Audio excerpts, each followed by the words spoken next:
Oke, assalamualaikum warahmatullahi wabarakatuh. Salam sukses, salam luar biasa. Masih bersama Fokus Konten lagi. Masih bersama Ekers kita kali ini, yaitu belajar rakit PC dan servisnya, teman-teman. Nah, kita udah mulai masuk ke materi yang keempat, yaitu mainboard dan rekomendasi sama studi kasusnya, teman-teman. Jadi di sini admin mau bicara sedikit, bahwasanya ini materi lumayan agak panjang ya, teman-teman, karena kita ngebahas tentang mainboard, mesin atau badannya komputer ya. Ya, segala komponen sesuatu halnya nanti bakal ditancap ke mainboard. Mainboard disebutnya MOBO. Ya, nggak apa-apa ya. Nah, kita masuk ke materi yang keempat, mainboard dan rekomendasi. Di sini admin punya dua sampel, teman-teman. Dua sampel mainboard yang admin punya. Sebenarnya ada tiga, sebenarnya ada banyak tapi udah admin jual ya, teman-teman. Ya, karena itu ada yang rusak, ada yang kayak matot, ada yang dia tuh kayak mau hidup-hidup kagak-kagak kayak gitu kan. Di sini admin punya tiga, tapi yang admin bakal review dua ya, teman-teman. Admin bakal ngejelasin studi kasusnya sama perbedaan-perbedaan dan face to face ya, keunggulan, kelebihan, perbedaan ini, perbedaan itu. Nah, untuk yang paling pertama banget di sini mainboard admin sendiri, teman-teman. Mainboard P8H67. Ini mainboardnya jenisnya kayak gini. Ada H681 di bawahnya, adeknya ya, peribahasa kitanya tuh adeknya gitu. Jadi dia abangnya ini. Jadi kenapa saya memilih mainboard ini? Yang paling pertama banget harganya ya dibilang murah enggak, dibilang mahal juga enggak ya kan. Ini tuh bukan mainboard gaming, teman-teman. Ini mainboard standar ya. Sebutannya publik banget lah kayak gitu kan, dan menurut admin juga ini udah lumayan oke. Kalau H61 yang paling pertama banget, dia slotnya 2 ya, karena perbedaan mainboard yang bagus dan yang enggaknya itu tergantung dari fiturnya. Yang bagus itu ya kayak gini, slotnya 4 gitu. Ini RAM-nya slotnya 4, PGA-nya slotnya 2, dan plug-in-nya juga ada 1, 2, 3, ada 4 sampai 5. Di sini SATA-nya ada 4, dan di sini SATA sekundernya ada 4, primernya ada 2, 6. Kebanyakan rata-rata mainboard ada yang 2 sampai mentok-mentok 4, tapi dia 6. Artinya gini, teman-teman. Mainboard dengan model SATA sampai 6 kayak gini itu bagus gitu. Karena semakin banyak slot yang dia pasangkan pada mainboard, maka semakin bagus juga mainboardnya. Kita patokan dari situ aja. Nah, ini tuh udah support Core i3, Core i5 sampai Core i9 juga support ya, teman-teman. Nah, dia DDR3 ya, masih DDR3 ya, teman-teman, karena kita standarnya DDR3. Kalau DDR2 nanti bakal kita jelasin lagi. Yang pertama itu dianya ya. Ini dianya. Ini jenis mainboard kayak gini ya, teman-teman. Nah, belakangnya ini kayak gini. Dia juga udah support USB 3, teman-teman. Nah, perbedaannya apa? Dia DDR3 dan ada lagi satu sampel ya. Ini yang Asus P8H67. Nah, ini juga sama dia. Ini G41 ya. G41 ini soketnya 7592. Dia ada persis sama 775 kalau nggak salah, DDR2, teman-teman. Jadi dia DDR3 tapi dia nggak support Core i, teman-teman. Dia supportnya dual core, quad core. Juga dia apa ya?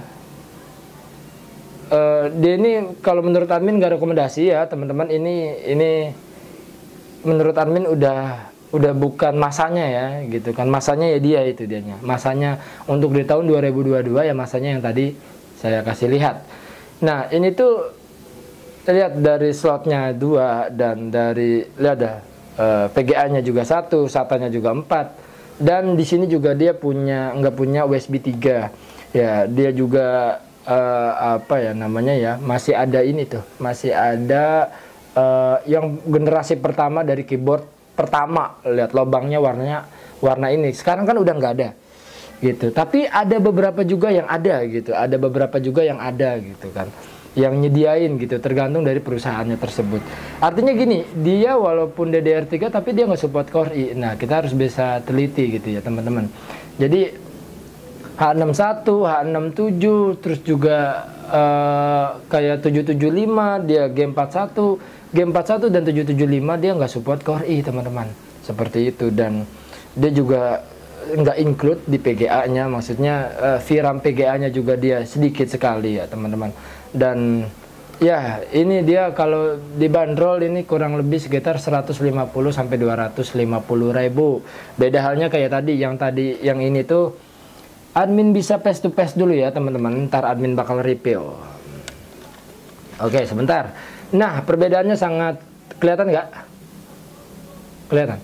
Oke perbedaannya sangat jauh sekali ya teman-teman. Ini yang admin beli seharga 800, bukan 800 ya, 750 sampai 800 ribu ya, tapi sekarang udah turun. Nah ini yang G41 teman-teman bisa bedain, sama-sama DDR3. Untuk yang 775 yang soket 775 juga ini juga ini soket 115 115 itu slot prosesor teman-teman. Ada yang 1150, ada yang 11 banyak sekali, dan ini soket 775 gitu. Perbedaannya sangat jauh sekali. Kita bakal nge-review yang ini dulu teman-teman. Kita bakal lari ke meja. Oke, kita lanjut aja ya. Ini mainboardnya udah ada di atas meja keduanya. Admin langsung nge-review keduanya dan face to face kita studi kasus juga, sekaligus mengenalin komponen-komponennya, fungsi-fungsinya dan semuanya. Oke teman-teman, ini maaf banget sebelumnya, karena ini emang mainboard ini dalam kondisi hidup dua-duanya, terus admin copot ya. Ini komputer admin dan ini komputer satu lagi juga sama buat kerja juga. Nah oke, yang paling pertama banget kita bakal bahas yang ini. Dia mempunyai 2 slot RAM. Yang ini punya 2 slot RAM, yang DDR3 G41-nya ya, yang soket prosesor 775. Dia H67, dia soketnya 1155 teman-teman. Ingat 1155 prosesornya. Dia mempunyai RAM-nya 4. Dia mempunyai slot RAM-nya 4. 6 GBps, dia mempunyai slot RAM-nya 2. Artinya berbeda ya, kualitas mainboard berbeda-beda. Dia mempunyai slot SATA. Ini slot SATA fungsinya untuk nanti SSD kita, hard disk kita gitu, nanti di sini gitu. Di sini admin memakai SSD 2 dan hard disk 4 di komputer admin yang sekarang. Nah, dia punya slot SATA cuma 4 berbedanya. Ini slot SATA ya. Terus kita masuk lagi ke ini. Ini power, buat power supply nanti di materi selanjutnya. Ini slot power. Dan ini slot PGA. Di sini dia mempunyai slot PGA-nya 1 teman-teman, di G41 ya kan. Yang ini tuh nggak support Core i ya. Kayak gitu. Dia mempunyai 1 tapi dia punya 2 teman-teman. Ingat ya, dia punya 2. Ada di bawahnya dia H61, dia punya slotnya 1 doang. Dia kepotong segini, agak lebih ringkas. Dia bisa dijadiin dual PGA. Jadi dengan satu seri misalkan GTX atau GT 1030, dua-duanya didualin gitu. Tapi 1030 itu nggak bisa dual ya. Yang bisa dual itu beda-beda ya, maksudnya khusus kayak GTX 760 itu bisa didualin gitu, dual PGA maksudnya. Nah ini PCI Express, ini fungsinya kayak buat slot sound card, buat WiFi, buat USB 3 ataupun yang lainnya, nanti bakal admin jelasin. Oke, dan yang ada lagi ini slot USB 1, 2, 3. Berbeda. Dia punya slot USB, mana dianya? Nih. Dia punya slot USB cuma 1 dan 2, teman-teman. Ini biasanya digunain buat PRON, buat di depan casing ya, teman-teman. Ini buat di depan casing ya, biasanya kalau di depan casing mempunyai 2 dia. Nah, ini ada 3, ini 2. Nah, di sini juga ada COM 1 nih dianya, ada bacaannya di sini. Ya, terus juga di sini ada lagi fan. Nah, kalau fan dia, slot fan dia kita bisa lihat. Nah, kita bisa hitung dulu. 1, ini power pan ya. Power pan 1, CPU pan untuk si prosesornya 1. Terus ini fan kedua, ini bisa kita lihat CH fan 1, ini fan satunya, CH fan 2, di sini fan 2-nya, dan mana lagi ya. Dan di sini nih power fan, berarti total keseluruhan fan pada casing ada 3, 1, 2, dan 3 ditambah sama CPU fan. Berbeda sama dia sistem fan sama CPU fan cuman 1 dan 2, 1, 2, 3 ya, beda ya, 1, 2, 3, dia 3, dia punya 1, 2, 3, 4 ya, punya 4. Nah keunggulannya itu berbeda-beda ya. Nah dia ini VRAM teman-teman, dia juga punya VRAM, yang ini punya ya, cuman berbeda ya, bentuknya aja juga sudah berbeda teman-teman. Nah di sini ini dia ide ini buat DPD, buat flop disk ya. Flop disk dia cuman slotnya agak lebih kecil. Nah bisa lihat, nah ini dia flop disk masih ada tuh, nih flop disk, ini dia ide buat DPD. Ini buat generasi pertama, tapi sekarang udah kebanyakan pakai SATA DPD-nya teman-teman.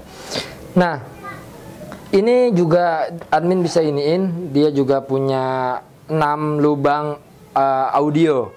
Yang merah mic, yang hijau buat sound, yang hijau ingat buat sound speaker atau handset ya, sama aja. Nah, yang ini biru ini, yang biru ini buat aux antara suara HP atau suara V8 plusnya kah, atau suara HP pengen ditransfer ke komputer pakainya aux. Itu aja yang admin jelasin. Di sini dia punya slot USB 1, 2, 3, 4, 5, 6, 7, 8 sama USB 3. Kita bisa bandingin sama di sini, dia cuma punya 1, 2, 3, 4 perbedaannya teman-teman. Ingat ya. Nah di sini masing-masing punya LAN ya, koneksinya LAN juga sama. Nah ingat di sini tidak ada slot PGA teman-teman. Tapi di sini dia punya generasi pertama, dia juga punya generasi kedua yaitu PGA, dan ya seperti itulah dianya. Dia juga masing-masing masih punya ininya juga buat ini, tapi udah admin nggak pakai ya teman-teman. Itu dia fungsi-fungsi pada mainboard ya. Jadi teman-teman udah bisa tahu, dan kita bakal lebih detail lagi. Itu yang tadi sekedarnya aja. Ini slot prosesor ya kan. Nah slot prosesor nanti bakal kita rakit. Nah ini dianya kita lebih detail lagi ya teman-teman. Ini BIOS namanya. Ini namanya baterai CMOS. Baterai CMOS ini, aduh sorry, ini apa ya namanya, gerah. Baterai CMOS ini fungsinya buat ngatur tanggal sekaligus ngatur settingan BIOS pada mainboard, sekaligus ngasih daya controller di mainboard teman-teman. Jadi segala sesuatu halnya ketika BIOS kita lagi error, kita cukup ganti baterai ataupun copot ulang seperti kayak gini. Ini dianya seperti kayak gini ya, tapi nggak apa-apa, ntar aja ya. Atau obeng mana ya, aduh lagi nggak ada obeng. Nah kayak gini kita copot, ini namanya baterai mainboard CMOS ya. Ini harganya 3 ribuan ya di Shopee kalau nggak salah, atau Tokopedia, berbagai macam lainnya. Nah ini buat jam, buat ngeriset juga enak. Tanggal yang error pakainya dia nih. Jadi kita beliin baterai, tanggalnya juga normal kembali. Nah ada yang lebih detail untuk permasalahan yang lebih lanjut, kebanyakan dia adanya di. Nah ini jam perannya, lihat ada jam perannya ini, atau yang mana dulu, bentar. Di sini kita bedah dulu masing-masing. Ya betul, ini dianya jam perannya teman-teman. Dan dia, kalau ini jam perannya ada di sini teman-teman. Ingat ya, dia pinnya 3 no. Ini admin cabut yang ini, dia juga 3. Nah ini letaknya ada di sini. Dia normalnya kalau letaknya di samping sini, dia nggak nyala nanti. Karena besi ini, slot ini penghubung antara si pin ini dan pin si ini, pin 1 dan pin 2 dihubungin. Nah, dia maka otomatis hidup. Ketika ada masalah error pada mainboard kita cukup ngeriset dengan cara jumper ini. Dia kan penghubung pin dari 2 ke 3, kita hubungkan dengan cara ini. Kemudian kita colokan aja si powernya, colokan ke listrik aja tanpa harus dinyalain. Tunggu beberapa menit, baru kita cabut. Kalau emang mainboardnya error ya, gitu ya, mainboard error atau BIOSnya juga error, kita jumper melalui seperti ini. Nah ini dinormalin lagi kayak gitu dianya. Dan itu jumperan untuk dia fungsinya hampir sama sih, baterai CMOS sama dia hampir sama, cuman bedanya dia lebih ke spesifik ngedetect mainboard gitu. Kalau dia lebih spesifik ke ngedetectin BIOS pada komponen softwarenya. Kita balik lagi, kita sekarang masuk ke ini. Kita masuk ke ini. Ini namanya speaker. Speaker ini tuh bisa dilihat nggak? Bisa ya. Speaker ini tuh speaker untuk mainboard. Jadi ketika ada bip sekali, ada bip 2 kali, ataupun ada bip 3 kali, nah itu ketahuan di sini. Cenut-cenut kalau nggak ada giniannya. Jadi kita susah buat detect permasalahan tersebut. Gitu, kayak misalkan titit. Nah kalau kita nggak tahu, nggak ada speakernya, maka susah buat cari permasalahannya. Speakernya letaknya ada di sini. Nah oke, lanjut. Nah ini tuh apa ya namanya ya, front panel lah ya, sebutnya front panel. Dan dia front panelnya ada di JUSB. Nah, dia front panelnya ada di sini. Tuh, ada JP1 dan JP2. Kita pakai yang JP1 ya. Itu dia front panel. Dia front panel itu yang kayak reset di depan casing itu, seperti itu dianya. Dan ini buat front panel ya. Ini fan juga udah, ini USB, ini audio. Ya, ini juga. Ini untuk apa nanti kita bakal bahas. Oke. Dia di sini ada power supply. Di sini dia buat mainboard, di sini buat powernya, di sini buat mainboardnya. Oke, kayaknya udah cukup selesai. Ada lagi yang mau dibahas? Apalagi komponen. Nah, dia di sini karena dia enak nih, di sini dia ada yang namanya DRAM LED.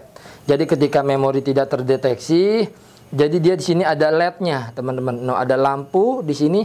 Jadi nongol warna hijau kah atau warna merah kah. Di sini kita cukup bisa pencet aja tag memori, oke.